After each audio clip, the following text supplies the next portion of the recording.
Hey, look, folks, I don't care how you slice it out there.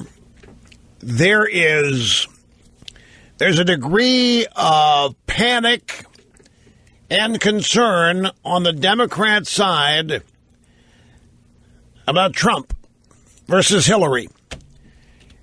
And I have the telltale signs to back that up. They've got the CNN poll out there, and they're not happy about it.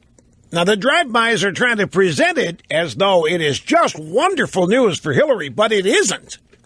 When you factor everything in, it is not good news. And if you go to the right places in the drive-by media, you will see that certain members give it all up, give it away.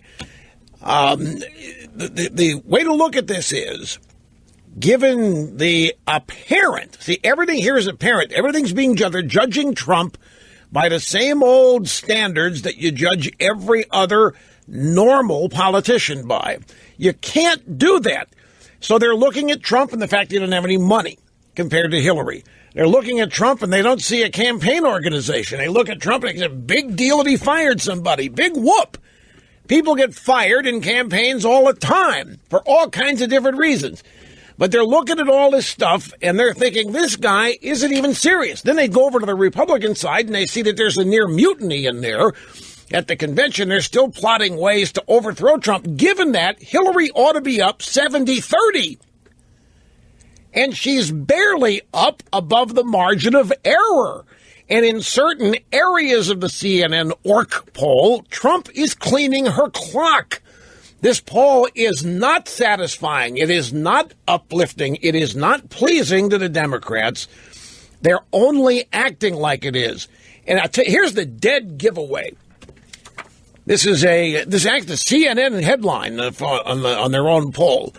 Clinton tops Trump, but neither prompts excitement. That's the dead giveaway that this is not going the way the Democrats thought it would go.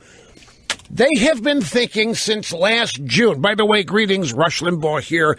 Notice that I'm so interested in getting strict to the issues, I don't even have to get into the ego aspect of this and mention my name, because you all know who I am anyway.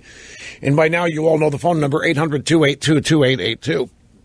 They figured in the Democrat side now, and some of the established Republicans who cannot take themselves out of the mold. They cannot get themselves outside the box and look at this in the right way. They've never been able to. You can't plug Trump into the standard, ordinary, everyday procedures of party politics. But they're trying to. And when they do, of course, he looks terrible when you plug him into that playbook. But the polls are not showing that. Now, as I say, the way they're writing the polls would make the average, ordinary, low information voter think it looks bad.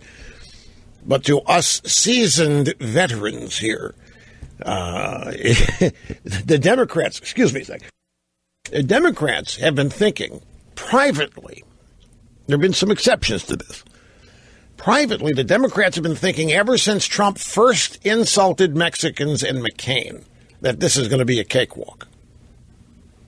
They have believed it's going to be a cakewalk, and they've been biding their time, and they've been biting their tongues. They have been doing everything they can to make it look like they consider Trump to be a serious opponent, but they never have thought that. In the bowels of the Democrat Party Advisory Caucus, like with Carville and with Begala and these guys.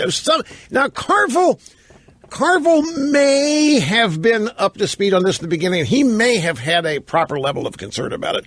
But I guarantee that most of the other places, they have thought it's going to be a slam dunk.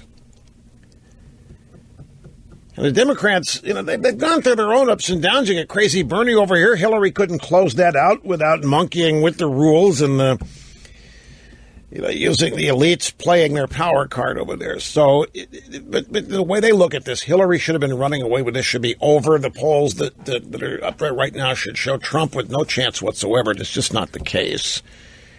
And they're all in a state, I wouldn't call it panic, but they're concerned.